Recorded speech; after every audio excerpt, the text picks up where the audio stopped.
কি বলছে আল্লাহ? আল্লাহ বলছেন, কুল, হে রাসূল সাল্লাল্লাহু আলাইহি ওয়াসাল্লাম, আপনি বলে দেন, ইন্নামা আনা বাশারুম মিসলুকুম, আমি তোমাদের মতোই মানুষ, ইউহা ইলাইয়া, আমার প্রতি ওহী করা হয়েছে। পার্থক্য এটাই, তোমাদের ওহী হয়নি, আমাকে ওহী করা হয়েছে, বা আমাকে আল্লাহর পক্ষ থেকে আদেশ করা হয়েছে, পাঠানো হয়েছে, বা আমি নবী। কি? আন্নামা ইলাহুকুম ইলাহু ওয়াহিদ, যে অবশ্যই আল্লাহ রাব্বুল আলামিন আমাদের এবং সবার জন্য একজনই রব, একজনই তিনি ইলাহ।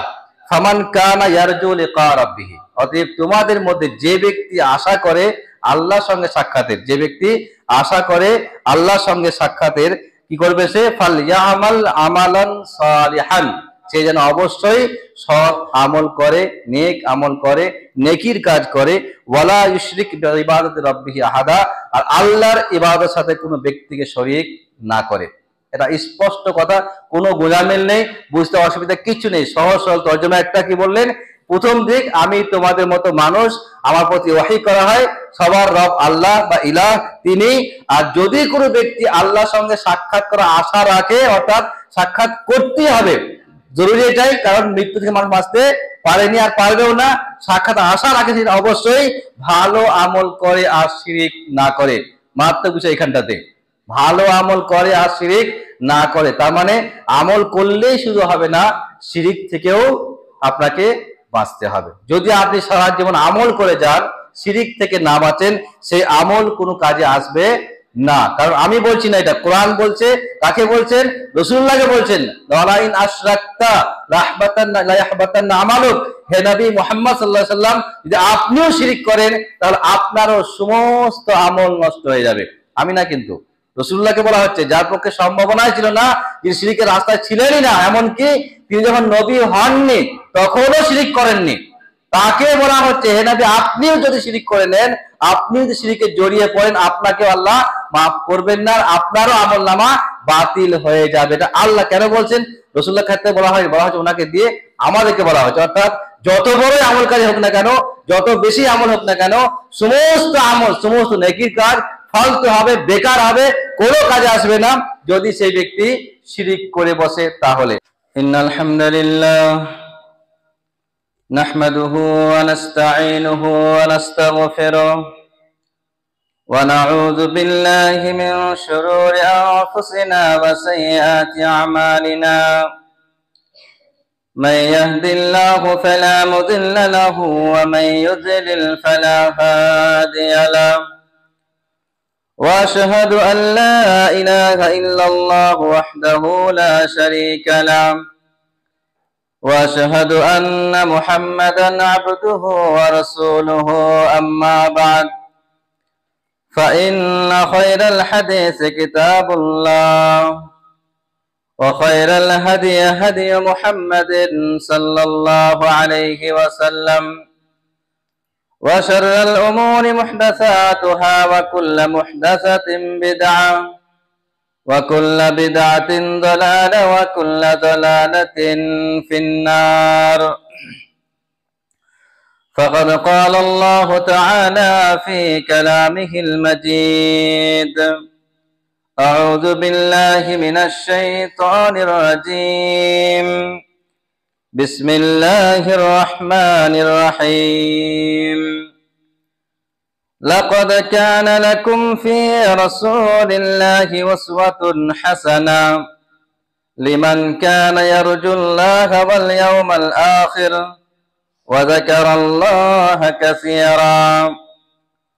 وقال رسول الله صلى الله عليه وسلم: لو يعلم المؤمن ما عند الله من العقوبة ما طمع بجنته أحد ولو يعلم الكافر ما عند الله من الرحمة ما قنت من جنته أحد. رواه مسلم. সমবেত জুমার সালাত আদায়ের উদ্দেশ্যে মুসলিম ও মুসলিমা সমাজ,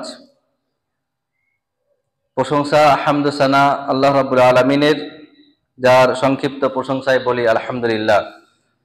তারপরে পরে শান্তি ধারা বর্ষণ হোক রাসূল আকরাম মুহাম্মদ সাল্লাল্লাহু আলাইহি ওয়াসাল্লামের উপর। আল্লাহুম্মা সাল্লি আলাইহি আল্লাহুম্মা বারিক আলাইহি।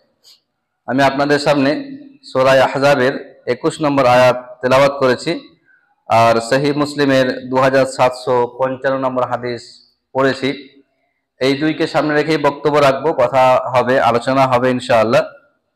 আলোচনার যদি বিষয়বস্তু নির্ধারণ করেন তাহলে বেশ কিছু বিষয় নিয়ে কথা বলা যায়, তবে আজকের মূলত একটি আয়াত, সেটাকে নিয়ে কিছু কথা আলোচনা করবো ইনশাআল্লাহ। সেটা হচ্ছে রাসূলুল্লাহ সাল্লাল্লাহু আলাইহি ওয়াসাল্লাম সম্পর্কে আল্লাহ রাব্বুল আলামিন কোরআনে অনেক কথা বলেছেন, অনেক বিষয় নিয়ে কথা বলেছেন, একাধিক দিক নিয়ে কথা বলেছেন।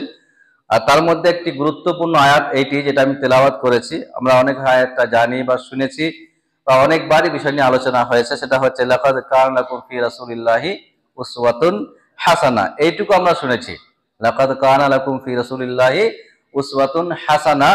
তারপরে লিমান কানা ইয়ারজুল্লাহা ওয়াল ইয়াউমাল আখিরা ওয়া যাকারাল্লাহা কাসীরা।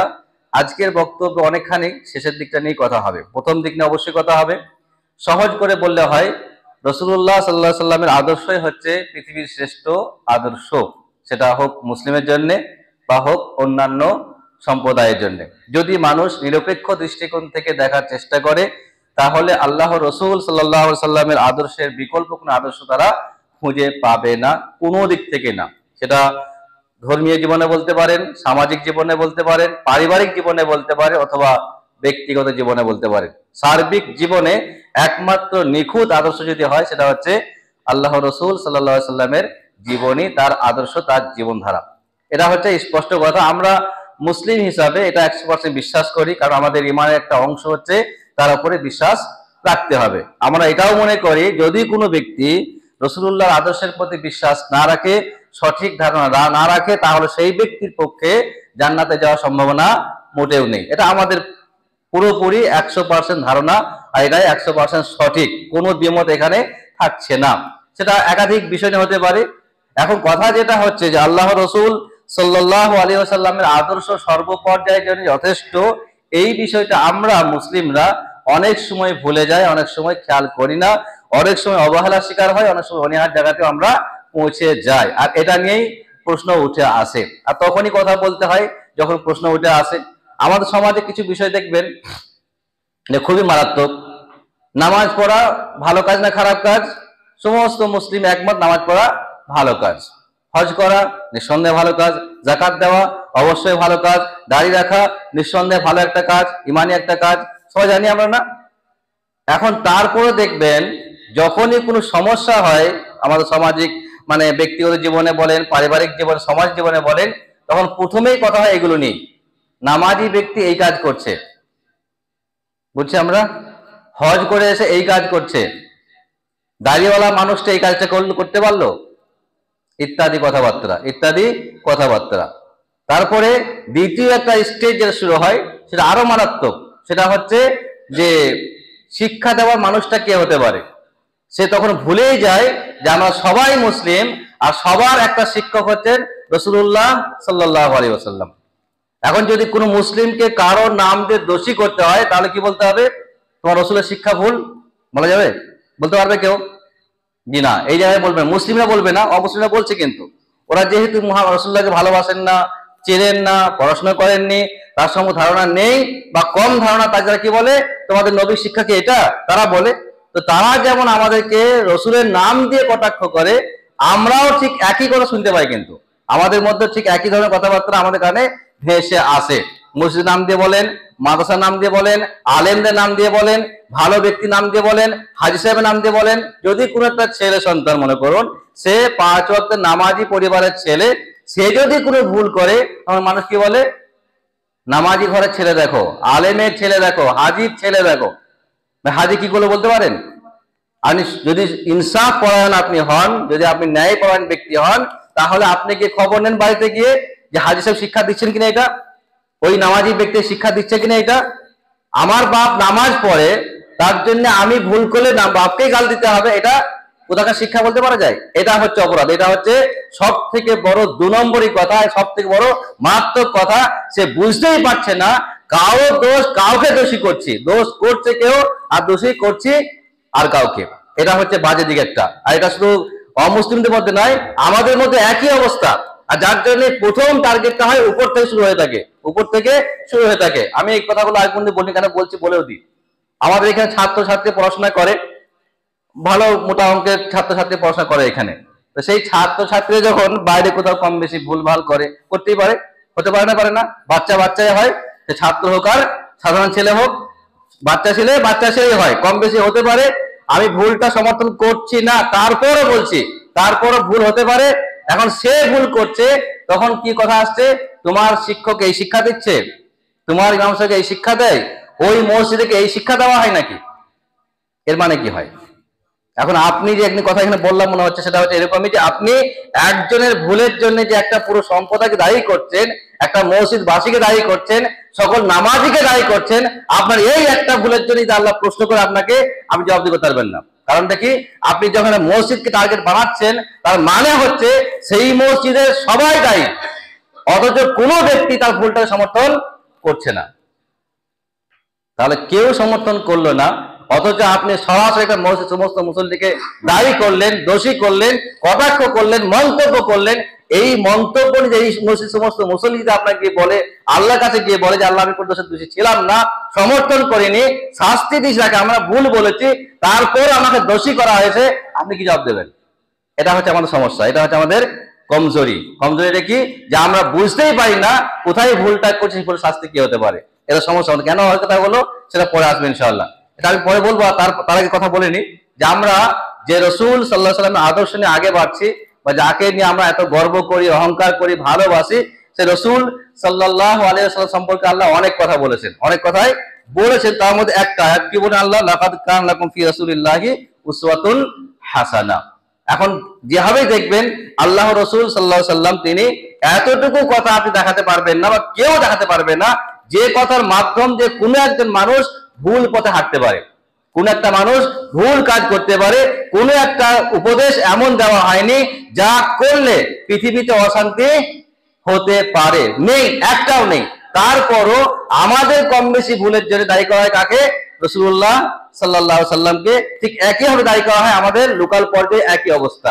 তার মানে হচ্ছে তারা যেমন দোষের দোষী, আমরাও দোষের দোষী, যখন আমরা পুরো একজনের ভুলের জন্য পুরো সম্প্রদায়কে দায়ী করছি বা দোষী বানাচ্ছি। এটা হচ্ছে সব থেকে বড় বাজে দিক। এখন আমি আসি, আল্লাহ রাব্বুল আলামিন রাসূলুল্লাহ কি বলেন, লাকাদ কানা লাকুম ফি রাসূলিল্লাহি উসওয়াতুন হাসানাহ, তোমাদের জন্য রয়েছে তোমাদের রসুলের মধ্যে সব থেকে উন্নত মানের আদর্শ বা নমুনা, উন্নত মানের আদর্শ। এটা হচ্ছে কোরআনের আয়াত। তারপর কি বললেন, লিমান কানা ইয়ারজুল্লাহ ওয়াল ইয়াউমাল আখিরাহ, ওই ব্যক্তির জন্য যে ব্যক্তি আল্লাহকে আশা করে, আল্লাহর সাথে সাক্ষাতের আশা রাখে, ওয়াল ইয়াউমাল আখিরাহ, আর যে ব্যক্তি পরকালে যাওয়ার আশা রাখে, আর ওয়াযাকারাল্লাহ কাসীরান, ওই ব্যক্তি যে ব্যক্তি আল্লাহকে বেশি বেশি স্মরণ করে বা আল্লাহ জিকির বেশি বেশি করে। অনেক কথা বললেন কিন্তু এখানটায়, গুরুত্বপূর্ণ কথা হচ্ছে এখানটায়। তার মানে যদি কোনো ব্যক্তি পরকালে আল্লাহর সঙ্গে সাক্ষাৎ করার ইচ্ছা রাখে বা মনে করে সাক্ষাৎ করতেই হবে, তাহলে সেই ব্যক্তির জন্য রাসূলুল্লাহর আদর্শের বিকল্প কিছু হতে পারে না। অর্থাৎ সেই ব্যক্তির জন্য জান্নাতে যাওয়ার প্রাথমিক শর্ত হচ্ছে তাকে আল্লাহর রাসূলের আদর্শ মানতে হবে। কোন ক্ষেত্রে মানতে হতে পারে? আমরা কোরআন মানি, আমরা হাদিসও মানি। সব ক্ষেত্রে সমান কি? জি না, সব ক্ষেত্রে একই অবস্থা নেই। আমরা কোরআন মানি, কোরআনে কি বলে, নামাজ কেন পড়ছো, দলিল দেখুন, আমরা মানছি। কিন্তু যদি আপনি প্রশ্ন করেন নামাজ কেন পড়ো, সে কি বলবে, কোরআনে আছে। কিভাবে পড়ো, হাদিস দেখাবে, যেহেতু পদ্ধতি কোরআনে উল্লেখ হয়নি। তাহলে কোরআনে নামাজ পড়তে বাধ্য করা হয়েছে, আর হাদিসের পদ্ধতি শিখিয়ে দেওয়া হয়েছে। তার মানে একজন ব্যক্তি যদি নামাজ পড়তে চায়, তার জন্য প্রাথমিকভাবে কোরআন যেতে হবে, যেটা ফরজ বলতে দেখতে হবে। আর দ্বিতীয় পর্যায়ে হচ্ছে পদ্ধতি শিখতে গিয়ে তাকে হাদিসে যেতে হবে। দুইটি কাজ এখানটায়। তাহলে একজন নামাজ শুধুমাত্র 2 রাকাত নামাজ বলেন বা 1 রাকাতই পড়েন, বেতন নামাজ পড়তে পারেন 1 রাকাত, যদি আপনি 1 রাকাতই পড়েন, সে 1 রাকাত নামাজ পড়তে গেলেও আপনাকে কোরআনের হাওয়ালা নিতে হবে আর হাদিসের হাওয়ালা নিতে হবে। এটা স্পষ্ট বার্তা একটা। কিন্তু আর এইখান থেকে প্রমাণ হচ্ছে এটাই যে আমরা যে কোনো কাজ করি, আমল করি, আমরা মুসলিমরা বিশ্বাস করি যে ইমানকে মজবুত করতে গেলে, ইমান টিকিয়ে রাখতে গেলে কোরআনও মানতে হবে আর হাদিসও মানতে হবে, আল্লাহকেও মানতে হবে, রাসূলের বাণীকেও মেনে চলতে হবে। এখন কথা যেটা হচ্ছে, কোরআন যেহেতু সংক্ষিপ্ত রূপ, কোরআন যেহেতু সংক্ষিপ্ত একটা রূপ, অতএব কোরআনে সব বিষয়ে কথা বলা হলেও বিস্তারিত কথা বলা কোরআনে হয়নি। সংক্ষিপ্ত আকারে কোরআনে কম বেশি কথা বলা হয়েছে, সেই কথাগুলোকে বিস্তারিত আকারে নিয়ে বলা হয়েছে হাদিসে, যা আমরা হাদিস বলে জানি, অর্থাৎ রাসূলুল্লাহর কথা বলে আমরা জানি। এখন এটা হচ্ছে স্পষ্ট কথা। আজকের যে বিষয়টা রয়েছে এখানটায় দেখা যাবে যে আল্লাহ রাব্বুল আলামিনের কাছে যদি আমরা যেতে চাই, তাহলে শুধুমাত্র যেমন কোরআন মানলে হবে না, তেমনই শুধুমাত্র হাদিস মানলেই হবে না, দুইটিকে আপনাকে সমানভাবে মেনে আগে বাড়তে হবে।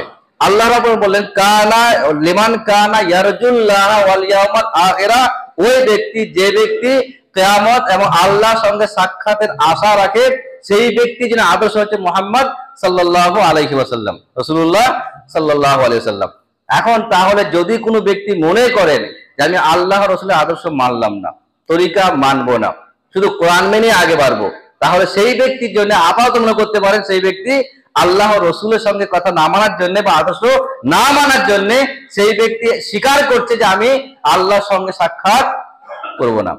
আর একে আল্লাহ বলছি কিন্তু লিমান কানা ইয়ারজুল্লাহ, যে ব্যক্তি আল্লাহর সঙ্গে সাক্ষাতের আশা রাখে সেই ব্যক্তিকে অবশ্যই আদর্শ হচ্ছে রাসূলুল্লাহ সাল্লাল্লাহু আলাইহি ওয়াসাল্লাম। এখন আদর্শ না মানলে যাওয়ার সম্ভাবনা নেই। এখন কিছু বিষয় আছে আমাদের, কোনো কোনো জায়গায় আমরা খুবই শক্তপোক্ত আমল করে থাকি, কোনো কোনো জায়গায় আমরা খুবই শক্তপোক্ত আমল করি, আর কিছু কিছু জায়গায় আমরা একেবারে ঢিলা দিয়ে সেখানে অন্যান্য ব্যক্তি বা অন্যান্য কিতাবের হাওয়ালা দিয়ে হাত ঢিল করে দিই বা হাত তুলে আমরা সেখান থেকে সরে যাই। এটা সমস্যা একটা। সামনে রমজান মাস আসছে, রমজান মাসে যখন আসে খুব সহজে দেখা যায় আমাদের মসজিদগুলোতে ভিড় হয়, যথেষ্ট আকারে ভিড় হয়ে যায়, 5 ওয়াক্তেই ভিড় হয়, তারাবিতে বেশি ভিড় হয়, তারাবির নামাজে বেশি ভিড় হয়। রমজান মাস যখন আসে তখন যারা মনে হয় যে মোটামুটি পরে কাজ কাম প্রায় কমই আছে, কাজ কাম চলছে না বললেই চলে, এটা মনে হয় আর কি, পরিবেশ থেকে এটা মনে করা হয়। সেই মানুষগুলোই, সেই মুসল্লিগুলোই যখন রমজান থাকে না বা রমজান শুরু হয়নি তার আগে পর্যন্ত মনে হয় এত ব্যস্ত, তার মোটামুটি খাওয়ার সময় নেই, ঘুমানোর সময় নেই, এমনকি বাথরুম যাওয়ার সময় তার কাছে হয়তো হাতে নেই। যেটা দেখানো হয় আর কি, সত্য মিথ্যা তিনি ভালো জানেন, সেটা কথা নয়। কেন এটা হয়? কারণ কোথাও না কোথাও আপনি যেভাবে দেখবেন সেই ব্যক্তির এই ব্যস্ততা, রমজানকে বাদ দিয়ে ব্যস্ততাটা নিঃসন্দেহে মোটেও লক্ষণটা ভালো বলা যায় না, সংক্ষেপে বলে এটাই হয়। এখন তারপরে বলি, যেহেতু রমজান মাস আসছে আর রমজান মাস উপলক্ষে আমরা যথেষ্ট প্রস্তুতি নিয়ে থাকি, আর আবেগ থাকে, আমাদের ভালোবাসা থাকে, থাকাটা জরুরি, থাকাটা অবশ্যই গুরুত্বপূর্ণ বিষয়। এখন কমপক্ষে যদি 12 মাস করতে না পারে, কমপক্ষে 1 মাস তো ভালো কাজ করি, 12 মাস করতে না পারে কমপক্ষে 1টা মাস হলেও ভালো কাজ করার চেষ্টা করি, হয়তো আল্লাহ রহম করবেন, হয়তো আল্লাহ রহম করবেন। আপনি 11 মাস নামাজ পড়ছেন না, 11 মাস আপনি নেক কাজ করছেন না, আপনার রোজা করতে হবে না, এটা কেউ বলবেও না, বলা ঠিকও হবে না। এখন রোজা কবুল হবে কিনা হবে না আপনার, আপনি আল্লাহর সঙ্গে বুঝে নেবেন, সেটা আমার দেখা যায় না।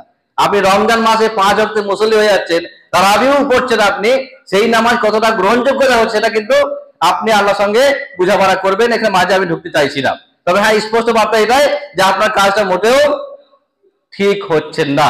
রাসূলুল্লাহ সাল্লাল্লাহু আলাইহি সাল্লাম যে আদর্শ, তিনি শুধুমাত্র রমজান মাসেই আদর্শ, আগে পরে নয়, এটা ঠিক মনে হচ্ছে? কোনোদিনই না। যিনি আদর্শ ছিলেন তিনি এখনো আছেন, থাকবেন তখনও, আর থাকবেন তারপরও, সত্যি এটাই। কিন্তু আমরা কিছু ব্যবহার এমন করে থাকি, মনে হয় যেন রমজান মাস এলেই তিনি আদর্শবান ব্যক্তি হিসেবে পরিচিত পান, আর রমজান মাসের আগে বা পরে তার আদর্শ আমাদের কাছে মূল্য পাই না। এটা আমাদের কমজোরি। আমি হালকা মনে করে শুধু টাচ করে বেরিয়ে যাবো এখানটায়। যদি আমরা মনে করি যে আল্লাহর সঙ্গে সাক্ষাৎ করতেই হবে, আল্লাহর সঙ্গে সাক্ষাতে যেতেই হবে, তাহলে অবশ্যই খেয়াল রাখেন, আল্লাহ আগেই বলছেন তোমাদের জন্য রাসূলুল্লাহর মধ্যে রয়েছে আদর্শ। কোন ব্যক্তি? যে ব্যক্তি আল্লাহর সঙ্গে সাক্ষাৎ করতে চান, যে ব্যক্তি পরকালে যেতে চান। তার মানে যদি কোনো ব্যক্তি আগে পরে, রমজান আগে পরে আমরা আদর্শ না মনে করতে পারি, তাহলে আমরা যে রাসূলুল্লাহ আল্লাহর সঙ্গে সাক্ষাৎ করতে চাইছি না, এটা কিন্তু স্পষ্ট বার্তা, স্পষ্ট আমরা বুঝিয়ে দিচ্ছি। কেন কথাগুলো বলছি? রমজান মাস এখনো একদম খুব কাছে এমনটাও নয়, আর খুব দূরে আছে এমনটাও কিন্তু নয়। হয়তো হতে পারে আমরা এর মাধ্যম দিয়ে, এর পর থেকে আমরা একটু চেষ্টা করি যে আমাদের ভুলটা শুধরে নিই, ঠিক হওয়ার চেষ্টা করি, আর আমরা রমজানের আগেই আমাদের ভুল আমলগুলোকে ফিরিয়ে নিই আর সঠিক আমলগুলো আবার নতুন করে করার চেষ্টা করি ইনশাআল্লাহ। এই একটা দিক ছিল। ঠিক একইভাবে আল্লাহর সঙ্গে সাক্ষাৎ করার দুটি দিক আমরা স্পষ্ট আছে কিনা আমাদের কাছে। আমরা যে আমল করি, আমরা আমল করার পেছনে কয়েকটা কারণ কাজ করে। প্রথম একটা কারণ কাজ করে যে আমরা আল্লাহকে ভালোবাসি, দ্বিতীয় কারণ কাজ করে রাসূলকে ভালোবাসি, কোরআনকে ভালোবাসি, হাদিসকে ভালোবাসি, ঠিক একইভাবে কাজ করে আমাদের জান্নাতে যেতে হবে আর জাহান্নাম থেকে মুক্তি পেতে হবে। এই কথাগুলো আমাদের মাথায়, মোটামুটি মুসলিমদের মাথায় একটা কাজ করে যে এই বিষয়গুলো আমাদের মাথায় বড় আকারে একটা আকার নেয় মাঝে থাকে, যে মিথ্যা বলছি কেন, মিথ্যা বলতে পারছি না, কারণ মিথ্যা বললে আমাকে জবাবদিহি করতে হবে আল্লাহর কাছে। ঠিক, বেঈমানি করছি না কেন, জবাবদিহি করতে হবে আমাকে এখানে। ইসলাম বিরোধী কাজ করছি না কেন, আল্লাহ জবাবদিহি করতে হবে আমাকে। আমি ভালো কাজ করার চেষ্টা করছি কেন, হজ করছি কেন, যাকাত দিচ্ছি কেন, দান করছি কেন, সহায়তা করছি কেন, যেহেতু আমি আল্লাহর কাছে নাম পাবো, আল্লাহ আমাকে ভালো রূপে দেখবেন। এইসব মোটামুটি একটা কাজ করে। কিন্তু ঠিক একইভাবে দ্বিতীয় একটা দিক হচ্ছে যে আমরা অবশ্যই এই সকল কাজের পিছনে জান্নাতের রাস্তা সহজ করে নিই, আর জান্নাত থেকে মুক্তির রাস্তাটা আমরা সহজ করে নিই। এই জান্নাতে যাওয়ার জন্য দুটি গুরুত্বপূর্ণ গুণ এই আয়াতে কিন্তু উল্লেখ করা আছে। একটা উল্লেখ করা আছে এখানটায়, পরে একটা আয়াত পড়বে ইনশাআল্লাহ। কি বলেন এখানটায়? প্রথম হাদিস শুনিনি আমরা, রাসূলুল্লাহ কি বললেন? রাসূলুল্লাহ বলছেন, লাউ ইয়ালামুল মুমিনু মা ইনদাল্লাহ মিনাল উকুবা, যদি একজন মুমিন জানতেন, যদি একটা মুমিন ঠিকঠাক করে জানতে পারতেন যে আল্লাহ রাব্বুল আলামিনের কাছে কত মারাত্মক আকারে শাস্তি পড়ে আছে, কত মারাত্মক শাস্তি অপেক্ষা করছে, মা তামিয়া বেজান্নাতি আহাদ, আল্লাহ রাব্বুল আলামিনের জান্নাতে যাওয়ার কোনো মুমিন আশা করতে পারতো না। শাস্তি এত মারাত্মক আছে, আর এমন কিছু বিষয়ে শাস্তি দেওয়া হবে যে বিষয় যদি মুমিন ঠিকঠাক জানতে পারতো, তাহলে জীবনে সে ভুল করেও জান্নাতে যেতে পারবো এই আশা করতেই পারতো, আশা ছেড়ে দিত। কিন্তু কারণ শাস্তি অনেক মারাত্মক। ঠিক একইভাবে ওয়ালাউ ইয়ালামুল কাফিরু মা ইনদাল্লাহি মিনার রাহমা, যদি একজন কাফির জানতে পারতো যে আল্লাহর কাছে কত দয়া আছে, কত রহম আছে, কত ভালোবাসা আছে, মা কানাতা মিন জান্নাতি আহাদ, তাহলে সেই ব্যক্তি আল্লাহ রাব্বুল আলামিন জান্নাত পাওয়ার জন্য আশা করে বসতো, মানে সে নিরাশ হতো না। কাফের, একজন অমুসলিম, একজন মুশরিক, সে আশাহীন হতো না বা আশাহত হতো না, বা সেই ব্যক্তি নিরাশ হতো না। সে ভেবে নিত যে অবশ্যই জান্নাতে যা আমার পক্ষে সম্ভব। কে? কাফের, কারণ আল্লাহর রহমত অনেক বেশি। আর মুমিন শাস্তি জানতে পারলে জান্নাতে যাওয়া আশা ছেড়ে দিত। তার মানে হচ্ছে এটাই, দুইটি ব্যালেন্স রাখতে কথা বলা হচ্ছে এখানটায়। আপনাকে আশাও করতে হবে আর আপনাকে ভয়ও করতে হবে। আশাও করতে হবে আর ভয়ও করতে হবে। একজন মুমিনের মৌলিক গুণ হচ্ছে আশা করতে হবে যে আমি জান্নাত পাবো ইনশাআল্লাহ, আল্লাহ রহম করবেন। আর দ্বিতীয়, ভয় করতে হবে, হয়তো আমি যে ভুলটা করছি সেই ভুলের ক্ষমা আল্লাহ নাও করতে পারেন, সেই ভুলের যে শাস্তি পেতে পারি, সেই ভুলের জন্যই হয়তো আল্লাহ আমাকে ক্ষমা করবেন না, এমনটাও হতে পারে। শুধুই আশা করেন আপনি, তাহলে জান্নাত যাওয়া সম্ভব হবে না।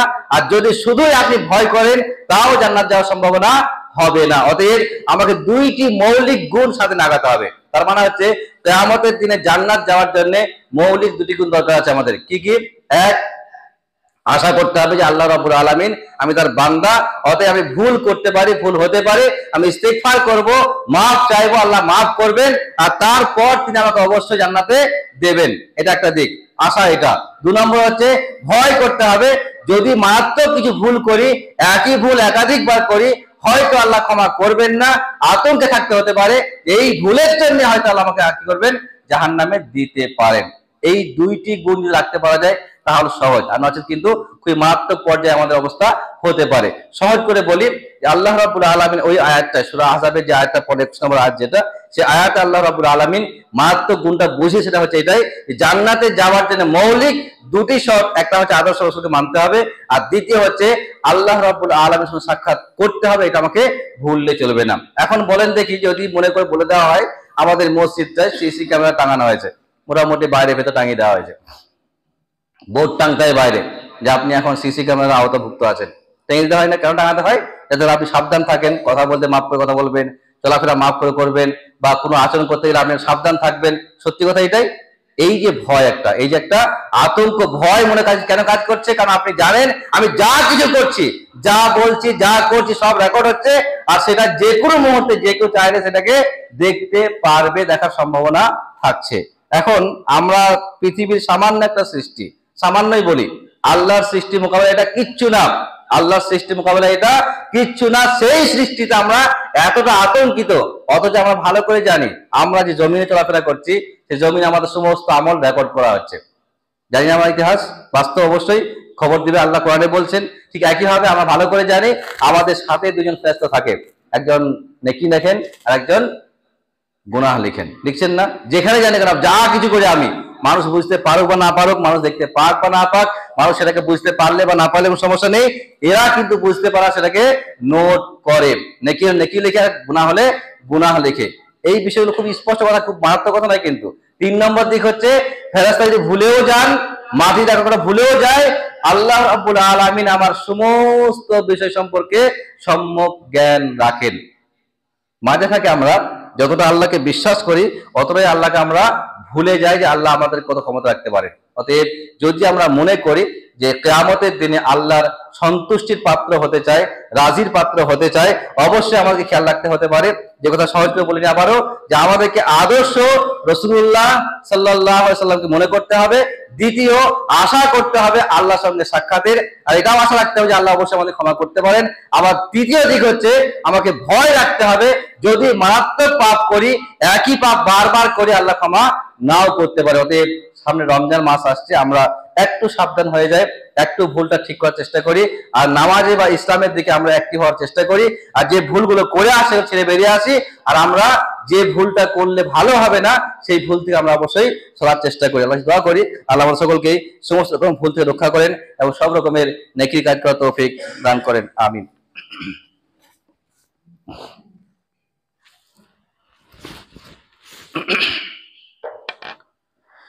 ইন্নাল হামদুলিল্লাহি ওয়াহদাহু ওয়াসসালাতু ওয়াসসালামু আলা মান লা নাবিয়্যা বা'দা ওয়া বা'দ। ক্বালা আল্লাহু তাআলা ফি কালামিহি আউযু বিল্লাহি মিনাশ শাইতানির রাজীম। কুল ইন্নামা আনা বাশারুম মিসলুকুম ইউহা ইলাইয়া আন্নামা ইলাহুকুম ইলাহু ওয়াহিদ ফামান কানা ইয়ারজু লিকা রাব্বিহি ফালইয়ামাল আমালান সালিহা ওয়া লা ইউশরিক বিইবাদাতি রাব্বিহি আহাদা। সূরা কাহফের 110 নম্বর আয়াত বা শেষ আয়াত বলতে পারেন। এই আয়াতে আল্লাহ রাব্বুল আলামিন বেশ কয়েকটা কথা উল্লেখ করেছেন। শুধু মানে করে দিই, অর্থ করে দিই, বুঝতে পারবেন কি বলছে আল্লাহ। আল্লাহ বলছেন, কুল হে রাসূল সাল্লাল্লাহু আলাইহি ওয়াসাল্লাম, আপনি বলে দেন, ইন্নামা আনা বাশারুম মিসলুকুম, আমি তোমাদের মতোই মানুষ, ইউহা ইলাইয়া, আমার প্রতি ওহী করা হয়েছে। পার্থক্য এটাই, তোমাদের ওহী হয়নি, আমাকে ওহী করা হয়েছে, বা আমাকে আল্লাহর পক্ষ থেকে আদেশ করা হয়েছে, পাঠানো হয়েছে, মানে আমি নবী। কি? আন্নামা ইলাহুকুম ইলাহু ওয়াহিদ, যে অবশ্যই আল্লাহ রাব্বুল আলামিন আমাদের এবং সবার জন্য একজনই রব, একজনই তিনি ইলাহ। ফামান কানা ইয়ারজু লিকা রাব্বিহি, অতএব তোমাদের মধ্যে যে ব্যক্তি আশা করে আল্লাহর সঙ্গে সাক্ষাতের, যে ব্যক্তি আশা করে আল্লাহর সঙ্গে সাক্ষাতের, কি করবে সে? ফালইয়ামাল আমালান সালিহান, সে যেন অবশ্যই সৎ আমল করে, নেক আমল করে, নেকির কাজ করে, ওয়ালা ইউশরিক বিইবাদাতি রাব্বিহি আহাদা, আর আল্লাহর ইবাদতের সাথে কোনো ব্যক্তিকে শরীক না করে। এটা স্পষ্ট কথা, কোনো গোঁজামিল নেই, বুঝতে অসুবিধা কিছু নেই। সহজ সরল তর্জমা একটা, কি বললেন? প্রথম দিক, আমি তোমাদের মতো মানুষ, আমার প্রতি ওহী করা হয়, সবার রব আল্লাহ বা ইলাহ তিনি। আর যদি কোনো ব্যক্তি আল্লাহর সঙ্গে সাক্ষাৎ করা আশা রাখে, অর্থাৎ সাক্ষাৎ করতেই হবে, জরুরি এটাই, কারণ মৃত্যু থেকে মানুষ বাঁচতে পারেনি আর পারবেও না, সাক্ষাৎ আশা রাখে, সেটা অবশ্যই ভালো আমল করে আর শিরিক না করে। মারাত্মক বিষয় এখানটাতে, ভালো আমল করে আর শিরিক না করে, তার মানে আমল করলেই শুধু হবে না, শিরিক থেকেও আপনাকে বাঁচতে হবে। যদি আপনি সারা জীবন আমল করে যান, শিরিক থেকে না বাঁচেন, সেই আমল কোনো কাজে আসবে না। কারণ আমি বলছি না, এটা কোরআন বলছে। কাকে বলছেন? রাসূলুল্লাহকে বলছেন। লাইন আশরাকতা লা ইয়াহবাতান্না আমালুক, হে নবী মুহাম্মদ সাল্লাল্লাহু আলাইহি সাল্লাম, যদি আপনিও শিরিক করেন তাহলে আপনারও সমস্ত আমল নষ্ট হয়ে যাবে। আমি না, কিন্তু রাসূলুল্লাহকে বলা হচ্ছে, যার পক্ষে সম্ভাবনাই ছিল না, তিনি শিরিকের রাস্তায় ছিলেনই না, এমনকি তিনি যখন নবী হননি তখনও শিরিক করেননি, তাকে বলা হচ্ছে, হে নবী আপনিও যদি শিরিক করে নেন, আপনি যদি শিরিকে জড়িয়ে পড়েন, আপনাকে আল্লাহ মাফ করবেন না, আপনারও আমলনামা বাতিল হয়ে যাবে। এটা আল্লাহ কেন বলছেন? রাসূলুল্লাহর ক্ষেত্রে বলা হয়েছে ওনাকে দিয়ে, আমাদেরকে বলা হয়েছে। অর্থাৎ যত বড় আমলকারী হোক না কেন, যত বেশি আমল হোক না কেন, সমস্ত আমল, সমস্ত নেকির কাজ ফালতু হবে, বেকার হবে, কোনো কাজে আসবে না যদি সেই ব্যক্তি শিরিক করে বসে। তাহলে এখন শিরিকটা এমন নয়, ছোট্ট একটা বিষয় বলে দেবো, তা নয়, সংক্ষেপে বলে দিই, আল্লাহর বিশেষ বৈশিষ্ট্যের সাথে, গুণের সাথে কোনো ব্যক্তি বস্তুকে সমকক্ষ মনে করা, এটাই হচ্ছে শিরিক। 2 নম্বর দিকে আরেকটা বলে শুধু ইশারা করেনি, সেটা হচ্ছে, যেমন শিরিক আমল বাতিল করে দেয়, ঈমান নষ্ট করে দেয়, ঠিক একই রকমের বিদআত আমল নষ্ট করে দেয়। বিদআত মানুষকে আমলহীন করে দেয়, বিদআত মানুষকে জান্নাতে যেতে বাধা সৃষ্টি করে। অতএব যে সকল কারণে মানুষ জান্নাতে যেতে বাধা সৃষ্টি হবে, তেমন যেমন শিরিক, তেমন একটা মারাত্মক ব্যাধি হচ্ছে বিদআত। আপনি কম আমল করেন, সুন্নত একটা করেন, তাও সমস্যা নেই, কিন্তু বেশি করতে গিয়ে আপনি বিদআতে জড়িয়ে যাবেন না। আপনি সুন্নত একটা করেন, দুটো করেন, তিনটে করেন, যত সম্ভব কম করেন, সমস্যা নেই। আল্লাহ হয়তো মাফ করুন, সুন্নতি কাজ না করলেও চলে, কম বেশি করলে হয়। কিন্তু আপনি সুন্নতের আশা রেখে সুন্নত মানতে গিয়ে বিদআতে জড়িয়ে পড়বেন না, তাহলে আমার আমলটাও যাবে, আর সে আমল তো যাবে, যার জন্য আর বাকি আমলটাও নষ্ট হওয়ার সম্ভাবনা আছে। যার জন্য অতএব শুভরাতের মাস বলতে ইসলামে কিছু নেই। ইসলামে শাবান মাস, রমজান মাস, আর পরে শাওয়াল মাস। অতএব একটু খেয়াল রাখি, আমরা যে কোনো কাজ করি কম করি, কিন্তু যেন বিদআত না করি, শিরিক না করি। আল্লাহ দোয়া করি আল্লাহ আমাদের সকলকে সমস্ত রকমের ভুল থেকে রক্ষা করেন, বিদআত থেকে রক্ষা করেন, শিরক থেকে রক্ষা করেন, এবং সব রকমের ইসলামী সঠিক কাজ করার তৌফিক বেশি বেশি করে দান করেন। আমিন। আকুলু কাউলি হাযা ওয়া আস্তাগফিরুল্লাহ লি ওয়া লাকুম ওয়া লিসাইরিল মুসলিমিন। আমিন। আসসালামু আলাইকুম।